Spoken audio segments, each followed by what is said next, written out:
Hello and welcome to the Keystone Kickoff Show. I'm Jim Galante along with Thomas Frank Carr. We are getting ready to do that final blue-white game wrap-up. T. Frank, did you enjoy the game? Yeah, I was actually at this one. I was at the blue-white game, so I am just like many of you in that when the game is over, I had no idea what happened. I didn't have my. I have a special spot in the press box where I sit, and it's not special whatsoever. I just make sure I can see a TV because game versus broadcast, and then I have two different views, so I get kind of a instant replay. But here's the thing. Unless I can do that 5 or 6 times in a row, no idea what happened. So I had to go back and watch everything on Saturday, on Sunday. And I feel like I have a better idea of what happened than I did 20 minutes after the game. I don't blame people for coming away with a wrong impression about football when you're at the game or you're watching it live because there's so much, Jim. There's so many things. Even in a scrimmage, there's so many things going on. I like at the game, you get to see the things that you miss on TV, of course.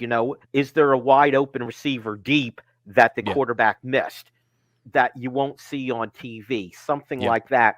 And I find it fascinating that you have a special place in the press box that you go to. So do I, but our priorities are a little different. I think I know where sit you in the are. room. I sit in the room where the food is. Okay, Yes. so Although that is the best view by far in the press box. I know I'm giving away all the trade secrets here, but that is the best view and it's right by the food. yes, and not to mention that they have creamery ice cream there in a little freezer. But yes, it does give you the best view. You could get right up against the glass to watch. You get a great view, and you get close to the food. All right, T. Frank. I've joked with you before whenever we review games in season. I'm like that coach who, after the game over the weekend, says, I can't tell you what happened till I see the film Monday morning. Me personally, I can't tell you what happened until I talk to T. Frank to confirm things for me. So that's what we're going to do today. But before we get started with any specific questions, T. Frank, just what are your impressions? What stood out to you, both either at the game live or in watching the tape of the game? I think the main thing that stood out to me live was we're seeing we're seeing them practice. So Penn State's offense only executed 11 personnel, meaning one tight end. Tyler Warren didn't play, so that's obviously part of the conversation when we talk about the tight ends and that section of the playbook, but they didn't get into anything too tight end. They have plenty of tight ends to do that. So not doing that tells me they wanted to work on specific things. So 11 personnel, 3 receivers versus the Lion, versus their nickel package and having guys on the field in that particular setup. So it's structured from the very get-go. And I think that's an important part of this conversation. But that doesn't mean they're showing nothing. I thought we saw some stuff from Tom Allen, some unique blitzes. Jalen Reed gets a sack on Bo Prabula or a throwaway, whatever it was, on that first play where he's coming off the edge. They're doing some of the things I've talked about with Tom Allen in terms of rotating safeties in an unexpected way, blitzing from different areas. I'm still going through this and kind of going players, scheme, individual plays, things like that, trying to sort everything out in my mind.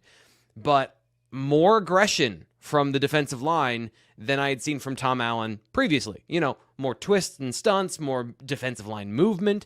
So I think there's going to be a little more of a blend of what Manny Diaz did before, some of the institutional things they had done at Penn State. Every defense coordinator has those in their playbook. It's just how much do you use those things? So I think there's going to be a little more aggression, and that was one of the things I was curious about with Tom Allen and his defense and the ideas and concepts of more of a static front seven that plays certain ways, or are they going to be active and move? And I think it's one scrimmage. Maybe they were, again, just working on those concepts, but I did see more gap exchange than I was expecting. So that's one thing. And then from the offensive perspective, you didn't see any of the shifts, but you did see some motion, almost exclusively from the tight end. That's Andrew Rappleyea going in motion from one side of the formation to the other. But we did get to see some 3x1 sets, some RPOs, some read options, and got a little bit of an insight and information into some of how that's going to work in this offense. So there were some good things from a conceptual, from a schematic standpoint that I think are interesting, but obviously are nowhere near the full picture. So Yeah, I think we can learn a good bit about Penn State's offense and general execution within that framework. You talked a bit about Tom Allen and his defense. One of the topics of conversation over the last several weeks was this idea of a 4-2 defense using a third safety. How much of that did we see, T. Frank? Well, Colin Dinkins, way more Colin Dinkins than I was expecting us to have a conversation about going into the game. So I apologize. Off the top of my head, I don't know if Colin is a corner or if he is a safety. Jalen Reed starts in that position, but on the blue team, and Dinkins made a lot of plays for the blue team, that's the Lion position.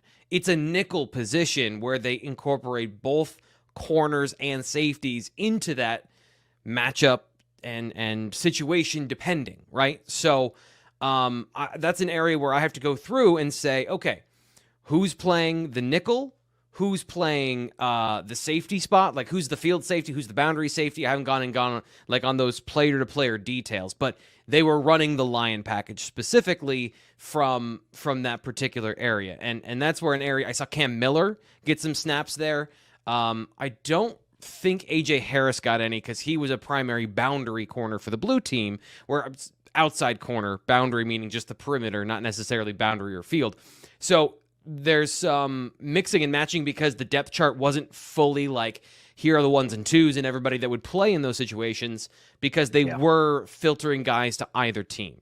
So a little bit of an incomplete on the Lions specifically in those areas, but you got to see a mix of different players. And I thought Cam Miller had a really good play on a screen pass from Ethan Grunkmeyer to Anthony Ivy, where he blew up Julian Fleming to get a tackle, and you know, in a situation where the defensive numbers didn't favor the secondary, and they still made a play. So just a smattering of understanding of how they're going to play all of that. Again, given the fact that they were going up against only 11 personnel, and that didn't change throughout the game.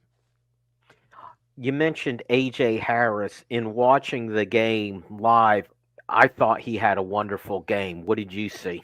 Yeah, same thing. Physical. It's funny because we talk right now about how physical he is and how great of a job he did.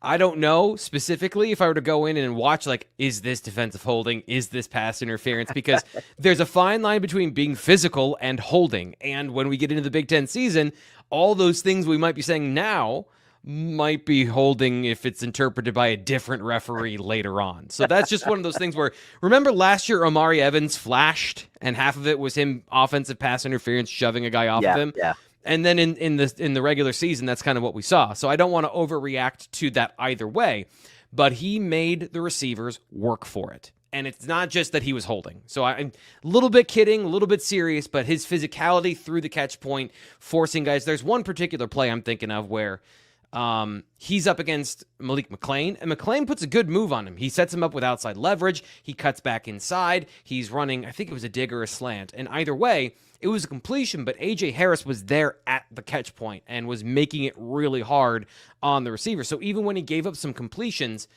the big one he gave up to Omari Evans, he's in deep third coverage and no linebackers were in the area to prevent that. That's part of the offense, right? So the RPO, the play action, sucked up the blue team linebackers and opened up a wide chasm for Evans to run, you know, a deep slant on top of the coverage there. So the biggest play he gave up, I wouldn't even put that fully on him because he's getting to his depth, and then the route is just completed in front of him. So generally a really good day from AJ Harris for sure.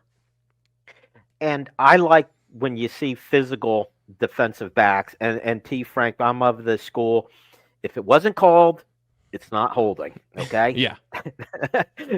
That's the way I look at it. And he also made the play on the pass into the end zone, where it looked like he was in position and made a nice play there. So I thought that was all very good. I'm actually going to do a cut-up of that because I was there watching them do those high-point drills and watched Malik McClain do it properly and then saw him do it during the blue-white game. We're going to get into where McClain should have and what he should have done. It's a quick kind of observational thing, but AJ Harris did a great job. The pass and the reception, not good on that particular play. But I will take it. I'll look on the positive side. Yeah. The defensive player, I'll take that. And when you describe any defensive player, especially the DBs, as physical, I'm pretty happy with this. We only have a minute left in this first segment, but next I want to hit up to Abdul Carter and your thoughts on him. And I'll Yeah. allow you to go and start it again in quarter two, but Yeah. quickly your thoughts on him. He's very fast.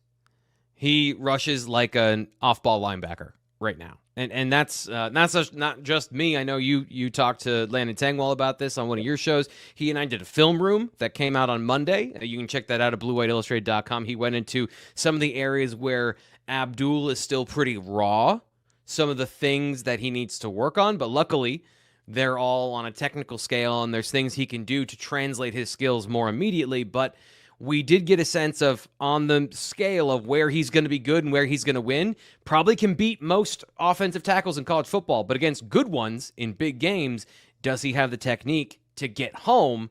That's something Landon pointed out, and that's something that we can talk about in a little bit if you want. All right, yes. Let's wrap up quarter number one. We'll pick that up right there with Abdul Carter when we come back.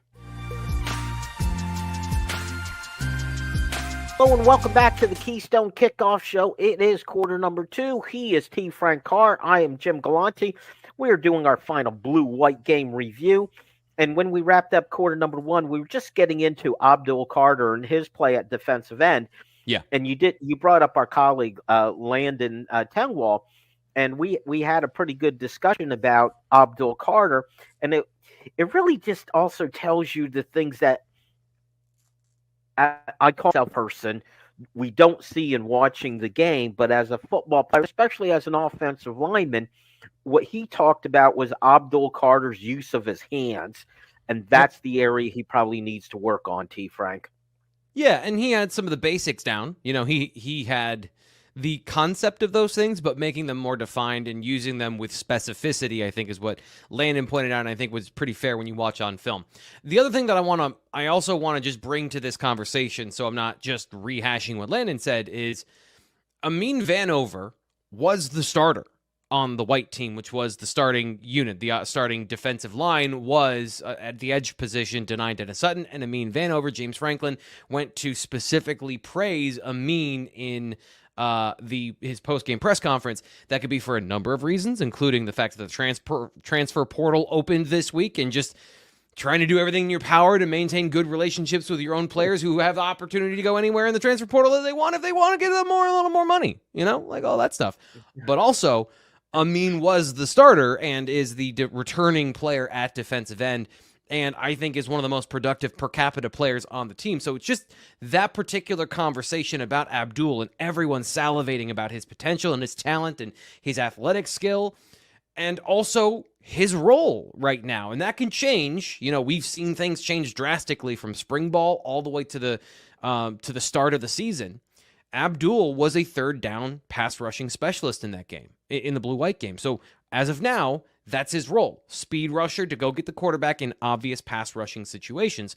And to do that, to fold back into kind of the analysis of the position in order to get there regularly and with efficiency and to do some of the things to make him a first-round draft pick at defensive end, which is what a big chunk of the reason he's doing this is that he needs to get better with his hands. He needs to get better at the position and learn and have some time on task. James Franklin talked about how the transition has gone faster than he expected.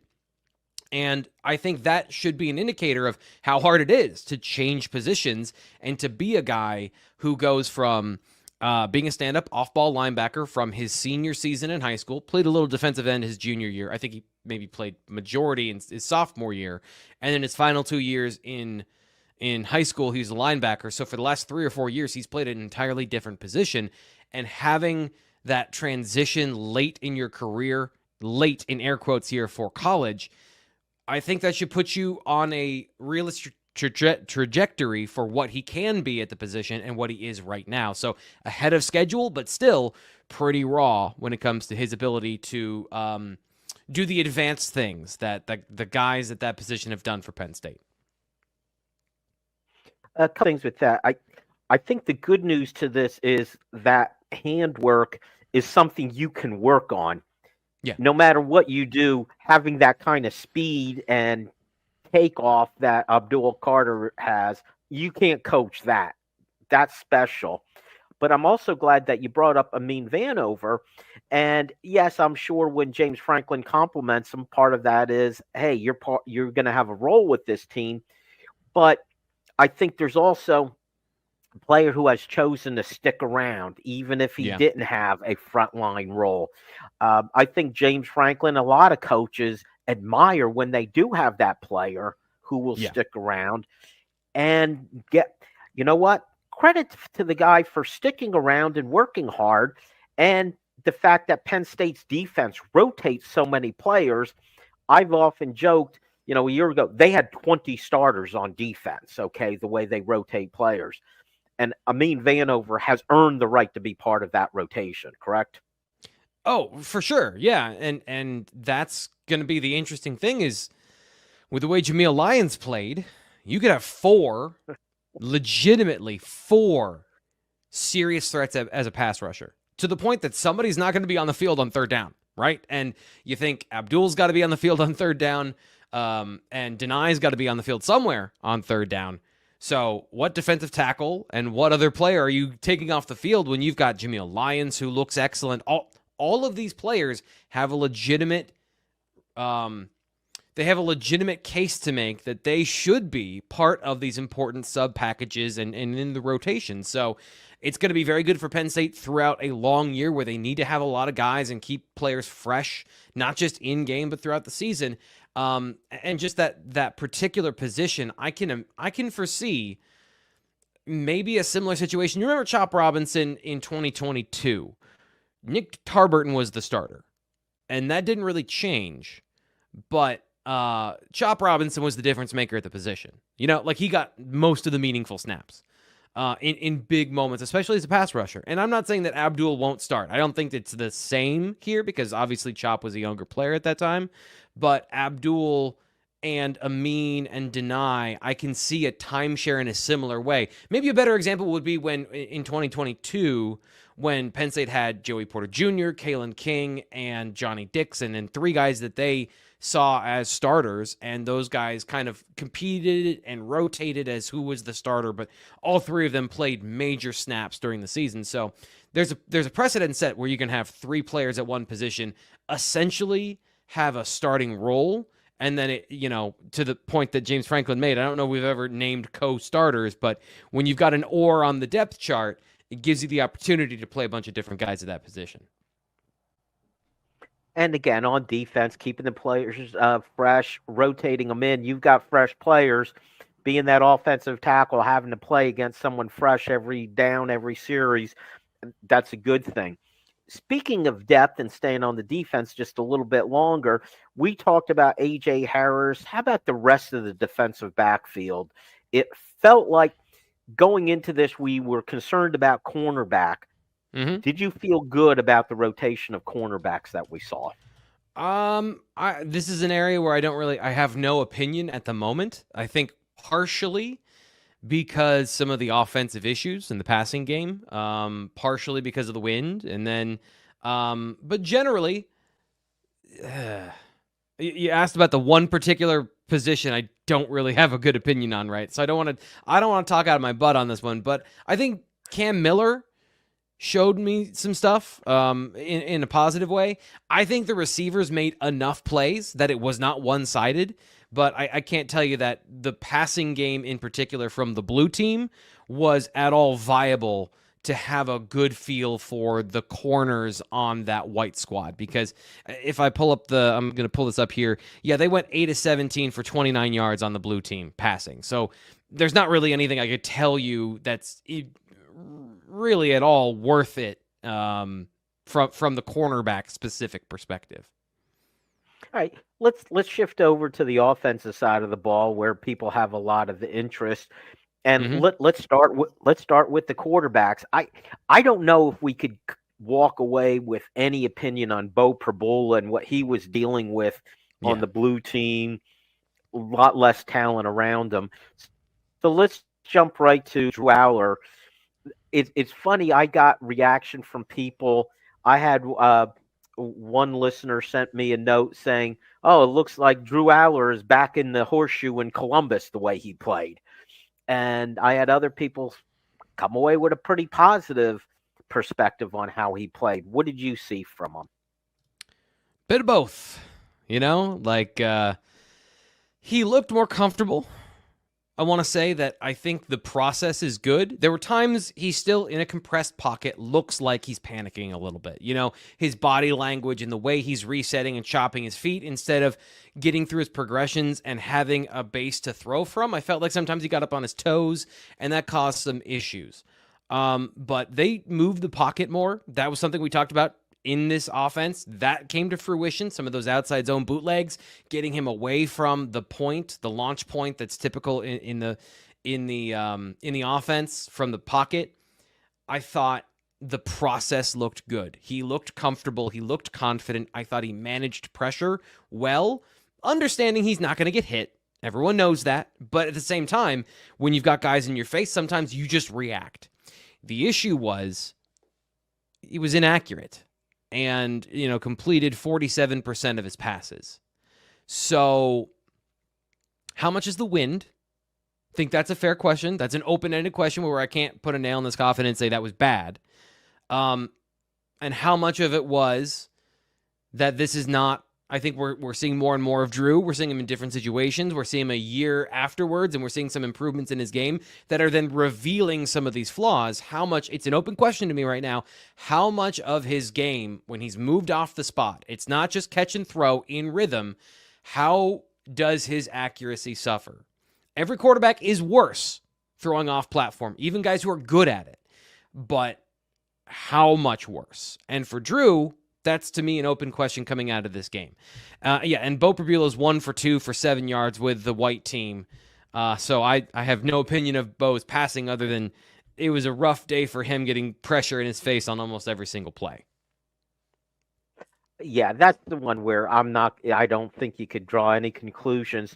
How about this was the first we saw at this level, Ethan Grunkmeyer? Yeah, honestly, kind of the same thing. He was 4 of 8 with an interception. There's one play. I'll give you one play that I really liked from him. It was a cover 2. The defense rotated to a cover 2. I don't remember the initial pre-snap view, but he's looking to the field to his right, over top the right tackle. He works back to the backside of the play and finds Luke Reynolds running up in between the safety and the corner in the cover 2 hole. So in cover 2, you got a deep safety covering half the field. They shade towards the sideline to protect that vulnerable area. And then the corner is in the underneath part of coverage in the flat. Now, corners can play that however they want. If they have no threats in the flat, they should drop and cover that hole more. The player in front there was Elliott Washington. He saw the running back leak out late, opened up the hole. Ethan saw it, hit it in rhythm. Perfect decision, perfect timing, and it looked like the ball just sailed on him because the wind was like 30 miles an hour at times. So, again, great process, great vision, great eyeballs, and I am very confident in Ethan's accuracy and his footwork and his mechanics. So, to me, what we saw of Drew Aller throwing the ball down the field, some of those, when you're throwing with the wind, it's almost harder because you can't gauge how much loft and power to put on the ball and how much the ball is going to be taken by the wind. And I think that's an example of really good decision making, but the wind caught it. All right, very good. That's it for quarter number 2, T. Frank. When we come back, we're going to take your questions. Stay tuned for that.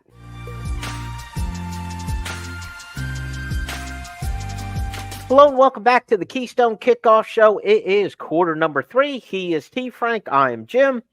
And this is time for Ask T. Frank. This is where we take your questions for T. Frank, and he gives you the spectacular as always. If you want to send a question to T. Frank, real easy. Just download our app, Keystone Sports, and you'll see the Ask T. Frank button. T. Frank, are you ready? I hope so. I never know what to expect after something like this, so I'm going to roll with it. Whatever we do, we're going to do it right, I think. All right. Well, we kind of talked about this, but I'm going to throw it out there anyway. Josh from Morgantown says, is it just me, or did Chop Robinson change numbers to number 11?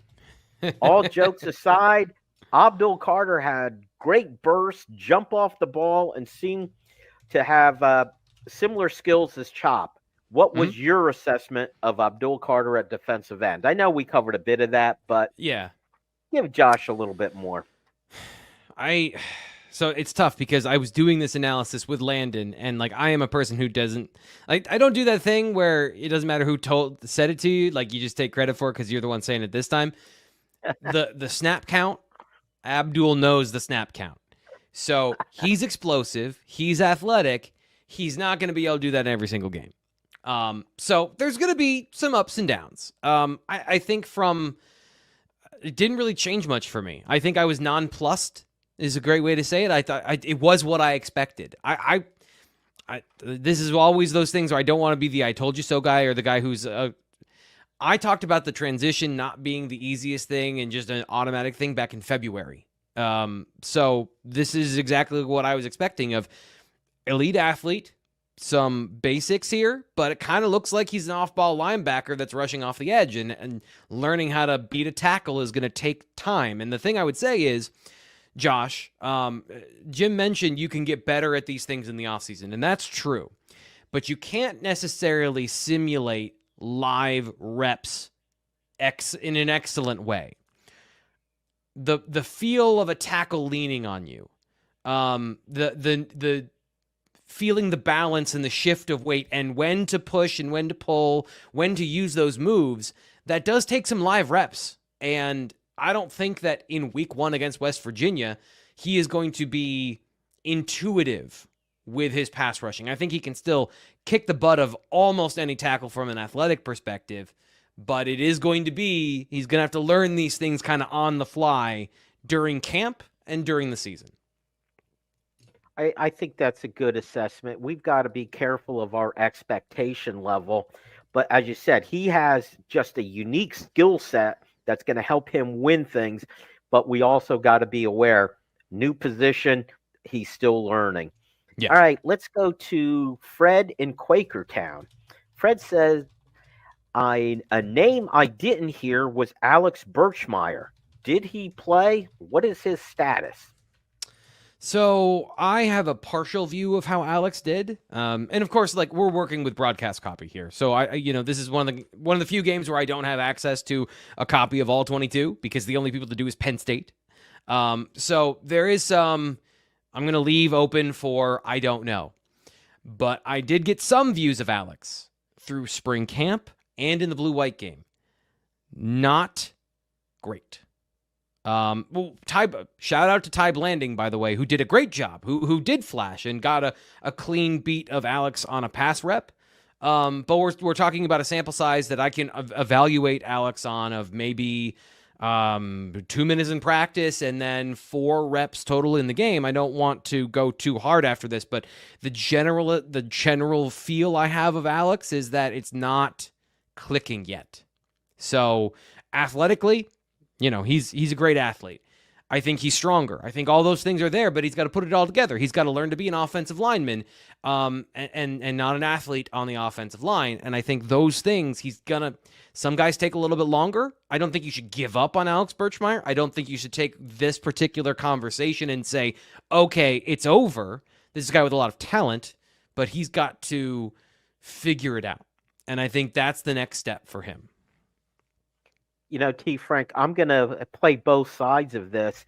Now, Birchmeier, he's going to be an interior lineman, correct? He was at left guard specifically in this game. Okay. And he had been playing right guard for a lot of spring. So I think that's also a thing that we have to point out here in fairness to Alex that, some guys, it is harder for them to shift left and right. And he has played, I think, primarily in his career on the right side, even dating back to high school.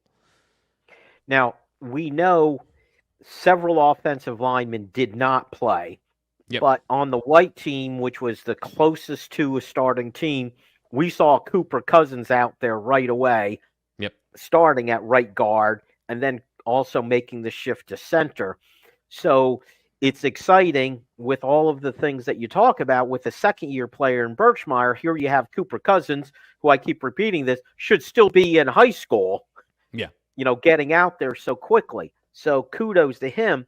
But I think we also now, on the other hand, have to realize that Alex Birchmeier, he's only going to be a redshirt freshman. Yeah. And we've talked about with offensive line that it can take some time to get there, right, T. Frank? This is not one of Yeah. those positions where you're automatically out there as a freshman. Well, very few positions are you automatically out there as a freshman. It is not easy to do. I think this is the part where people don't understand. Football is actually hard from a mental, let alone a physical perspective, to not just be able to do it, but to do it with confidence. That Javen Williams had a rough day. I don't see a guy playing with confidence right now. I see a guy who knows the technique and is executing the technique, but is thinking about that. Until the little details become second nature, you can't unlock your full potential. There were moments in the game. He had a great reach block on an outside zone where he sprung Quentin Martin for an explosive run. So there are elements of all these guys succeeding, but there are areas where they are still young football players, especially in the offensive line, where there are so many different techniques. There are so many different things you got to understand. And you mentioned grown man strength on the interior is pretty important. And being young, it's hard when you're 305 pounds, but the guy you're going up against is 260 of anthropomorphic, like humanoid monster. Like Abdul Carter is a different athlete at 260. He's probably stronger than guys who are 30% bigger. So, this is a long way to say these young offensive linemen are still young, as you pointed out. So they need time to develop, and it's not all just repeating myself of like, let's chill. Let's just chill on this. Take it as a data point. And we'll revisit this when we have more information on the timeline if it's getting better or worse. And that's why, when you bring up, or I brought up Cooper Cousins as an example, understand he's the exception to the rule. He's not the rule. And we got to be aware of that. All right, let's go to Henry in Arlington, who says, what is going on with Keandre Lambert-Smith? I know he could be gone by the time you read this, but why didn't he just leave in January? Doesn't make any sense. Yeah. So there's a lot. And by the way, we've talked about this a couple times on the Blue White Illustrated YouTube channel. We've talked about this at bluewhiteillustrated.com. Some of the more specific details I want to leave there. But Keandre is a mercurial person. And some of these decisions are about the vibes, for the lack of a better word. And some of the things I understand of the situation is he did not feel like he was being treated as if he were a veteran. He still felt like a kid in the eyes of the coaches, and other players were being treated as veterans, and he wanted the respect of being the number one wide receiver. Did he earn that respect? Did he earn that with his daily approach? Did he earn that with his commitment to work? Did he earn that, all those things? I can't tell you that part. I can tell you that these feelings, including some of these things wrapped up in NIL and some of these things wrapped up in off-the-field, non-football things in a relationship between people, it had reached its conclusion. And apparently it hadn't reached its conclusion in January, but it did at the end of April. There are some things that we can talk about and speculate about in that particular area, but those are, I guess, leave it at that door. So it's unfortunate for Penn State. I think it leaves them in a situation where you're still looking for some dynamism out of the offensive receiver position. You would have liked to have him. I think he could have helped, but at the same time, if he wants to move on and he's not fully engaged and fully committed, then it's best he goes elsewhere, right? And I'll throw into this, James Franklin used the expression, not specifically about Keandre Lambert-Smith, but I think he could have been, where he said 99% of the time, the decision that's made is good for both the player and the team. Yeah. I get the sense, forget, it can't always be just strictly about talent. There's a lot more going on, relationships, and so on. I think this might be turned into addition by subtraction, that it's better if he doesn't want to be here, that he moves on. But to Henry's point, and I do agree with this, he probably should have left in January. It probably 100%. Would have been better Yes. off for him and for the team if Yes. that decision would have been made. And from what I've heard on the outside, when you look in and see, when they changed offensive coordinators, those last couple games, he was not part of the game plan, it seemed. It seemed Yeah, like the that's team had correct. already made a decision about him. And So I don't want no, to go ahead.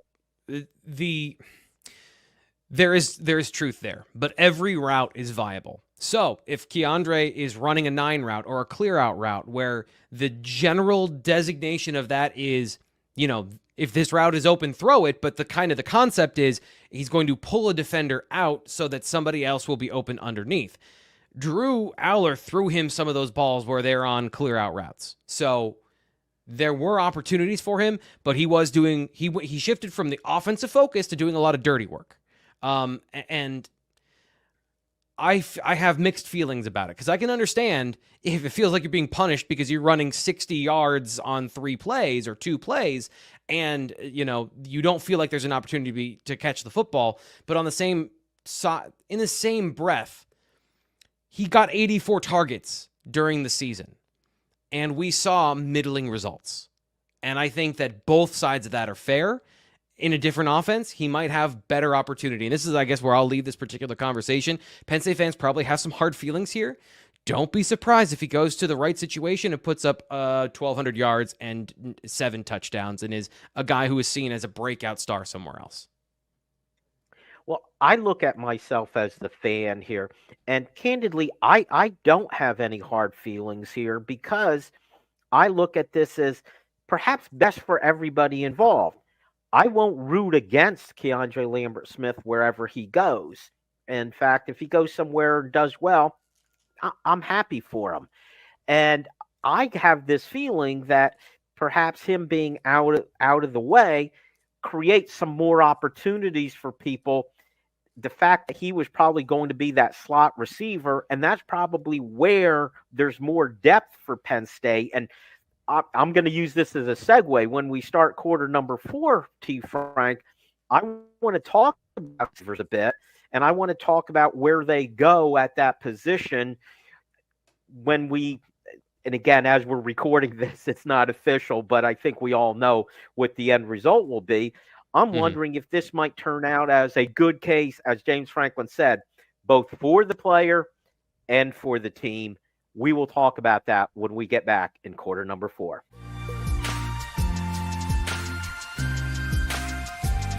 Hello and welcome back to the Keystone Kickoff Show. He's T. Frank. I'm Jim. It's quarter number 4. We are having fun talking about the blue-white game. We took our questions for T. Frank in quarter number 3. And now, quarter number 4, I want to get back to the game itself, T. Frank. And I'm going to use as our segue the last question that we had in our Ask T. Frank segment. And it was about Keandre Lambert-Smith. And that leads into the conversation about, okay, what now? What going forward? And my thinking is Keandre Lambert-Smith, he had experience. He obviously has some talent. But there's been a lot going on there. And I don't need you to answer this question of might they be better off separating. Don't need you to get into that.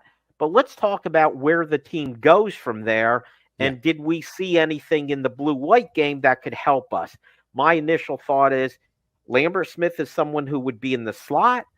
I think that's where there's some potential with Caden Saunders and Liam Clifford. You tell me, what did you see and what are you hoping to see going forward? Yeah, so I remember in 2020, Journey Brown got hurt. And I said at the time, if there is one position where you can lose a player and not have a major problem, running backs are more replaceable than other players, other positions. And then they had a god-awful season and they couldn't run the football.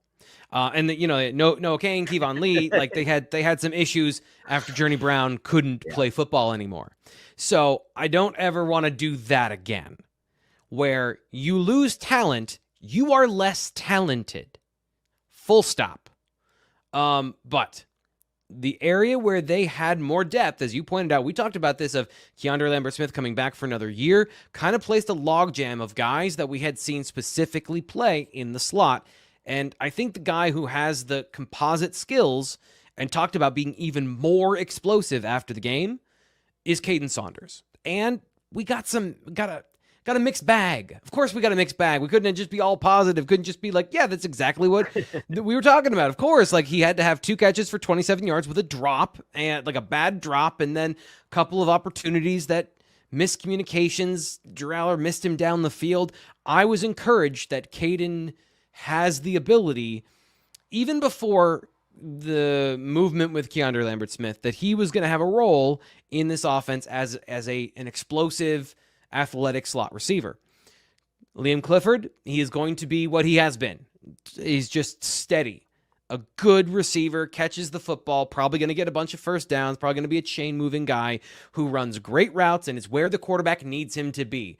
A lot of times with these volatile players that can be great or drop the football, like what you need sometimes is just a layup. And Liam Clifford, at his very core, is a receiver layup, where you're going to feel very good about the fact that he's going to catch the ball and get the yards that are there. But really, it becomes, where's the focus in the offense going? And you look, Andrew Rappelier had 8 targets. Trey Wallace had 7. So there's a bunch of different ways you can do this, right? But what we saw during the blue-white game, with a very specific, limited personnel set of exactly 11 personnel, we saw Trey Wallace get the majority of the targets and look good. And I think put things on tape where there's a connection between him and Aller, and he is explosive, and he brings that dynamism to the team that it needs. You don't have to operate from the slot. And this is the last thing I'm going to say on Lambert-Smith. The reason we're talking about him in the slot is not because it's preferable to have a guy operate from the slot. It's an option. But he played outside and had to go in the slot because it wasn't as effective. So if Trey Wallace can be a guy who operates outside, a la Jahan Dotson for Penn State in 2021, that gives you more options and flexibility. We talk about this whole thing with wide receiver 1, who's going to be the number 1 receiver, and we talk about Keandre Lambert-Smith from a, volatility, explosive play percentage, all those things. Being the number 1 wide receiver, there's a bunch of different factors, and it doesn't mean who gets the most yards or targets. It's how are you shaping the offense, and how are you distributing the targets, and where. And I think with Wallace, in this situation, I'm not saying it's going to work, but he can play on the outside. Very good. And like I said, I think sometimes players need opportunity. And I like your description of Liam Clifford. And a year ago, I think we would have taken those things. Run good patterns, move the chains, get the first down. I would have taken that last year. Let's talk about a couple other positions on the offensive side. I thought it was real fun to see the battle at running back where Nick Singleton, Katron Allen didn't play. And again, I look at these things as a fan, T. Frank. I was perfectly fine with that. I wanted to see these young guys. I liked what I saw. What did you see from them? So you're telling me you liked Quentin Martin running the ball for 2 touchdowns on 2 carries and averaging 10 yards a carry. You were a fan of that. I don't understand. As a casual fan, I'm going to say, yes, I liked it. But I'll reiterate, T. Frank. Yeah. I'm a layperson. I don't know. You tell me. Is that First good? First off, everyone got David Kense'd during this particular game because David Kensey wears number 25. Quentin Martin wears number 25. There was a whole thing this spring about which 25 was out there. And James Franklin mentioned after the game, we didn't have Quentin for a good number of practices this spring, so we didn't get to see a whole lot of him, but he looked good in the blue-white game. We went there. I had a whole thing, a conspiracy theory about why they had 2 25s out there. Because the other thing is David Kensey, he is a run-on running back. who wore 27 when we first met him. I believe he was wearing 27 at some other point, or he was 27 on the roster at some other point. So he has bounced between two numbers. None of this matters to the whole conversation about Quentin Martin, but I just needed to say it because it was driving me crazy. I was talking with the Penn State information staff at the press box being like, hey, I think we got the wrong guy because Quentin Martin had carries on both teams. So if you're looking at the box score, that's not all Quentin Martin. And I even think the 2 carries for 21 yards, he had another carry that wasn't a touchdown. So none of those stats, he looked good. He looked natural. He ran the ball with good vision. I think he had a good feel for bouncing the ball, following his blocks, and he just looked skinny. That's the last thing is he just needs to run with a little more size, and I don't know. He was in the open space more than we've seen a Penn State running back in recent years. So that's a positive sign. Again, it's the blue team. It was not the ones versus the ones. So really good first impression.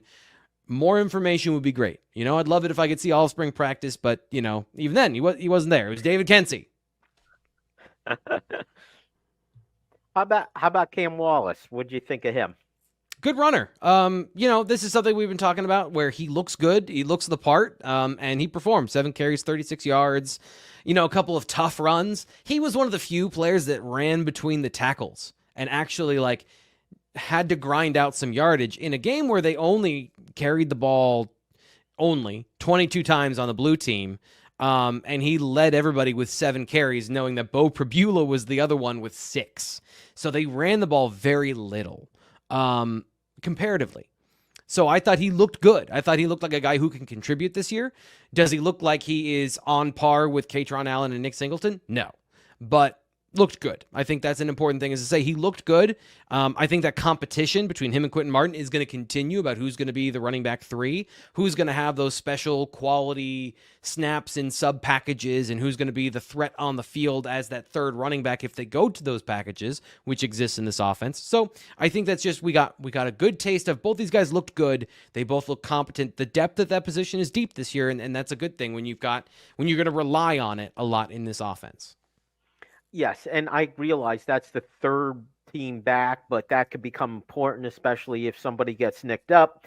The other part I look at, and I know in college football you shouldn't look ahead a full season, but after this year, Nick Singleton, Katron Allen, they'll be gone. I feel more comfortable about the running game come 25. Again, I know that's a long ways away. They have 3 running backs in the class of 2025, so they're thinking about it too. They have had 7 in the last 3 years, if you go back to Wallace and Montgomery. Oh, by the way, London Montgomery, natural runner. He is a really good running back, just not big enough yet. And, I think he's a guy who's got a spark of creativity. He's got talent as a positional player. So, I don't want to not include him. He had the one really nasty move that got him, what was it, 11 yards on the 11 yards. Play? Yeah. That was really good. I'm going to use the word nifty with the move that he made. It was really slick to see. All right, let's talk a little bit offensive line, and we'll throw back in there Cooper Cousins. I think the fact that they threw him in there with the first group, I'm not calling it first team because we had so many guys out, but I thought it was interesting him there with that first group at guard, and then a couple series in, moving over to center. What was your analysis of Cooper Cousins and our first real look at him? Good. Knowing that I haven't gone through the full film to look at him individually in all of those situations, I was doing it a little bit before we came on air here to record. We record on Monday, so it's pretty early in the week. I haven't gone through all these things. I got through some of the guard reps, and I noticed him in my first run through moving guys off the ball, difference-making run blocks against other true freshmen. So, Cook, Gilliam, and a couple other guys on that blue team that are going to be good football players. I'm fairly confident looking at them that they're good football players, but, not Big Ten defensive tackles. I'm not predicting he's going to maul dudes that are twice as, 2 or 3 years older than him, but looked good. Again, looked competent, looked like a good pass protector, all those things, a quality first showing for us to see Cooper Cousins. And again, looked the part physically. So all those things are checking the box. Some of when the difficulty gets ramped up, you see him against the ones at some point. If we ever get to see that, that will be more indicative of his play come the fall. But again, he's been above his peers in terms of his readiness and projection because he, I don't want to say dominated, but kind of dominated against comparative age and classmates. In the half minute we have left, how about the other offensive linemen? Rucci, Javen Williams, Nick Dawkins. Vega looked good. Vega out? looked good. I obviously the snaps were an issue for Dawkins. Javen had a rough day. I thought Rucci was not as athletic as I thought, a little stiff, but overall got to his blocks. So I think encouraging stuff there. So the white team had a good showing. I think that they looked like a competent unit, despite some of the pressure issues that they had from the defense. There were some good signs there too. All right, T. Frank, that will be it for our show. Thank you all for listening. Make sure you join us next time on the Keystone Kickoff Show.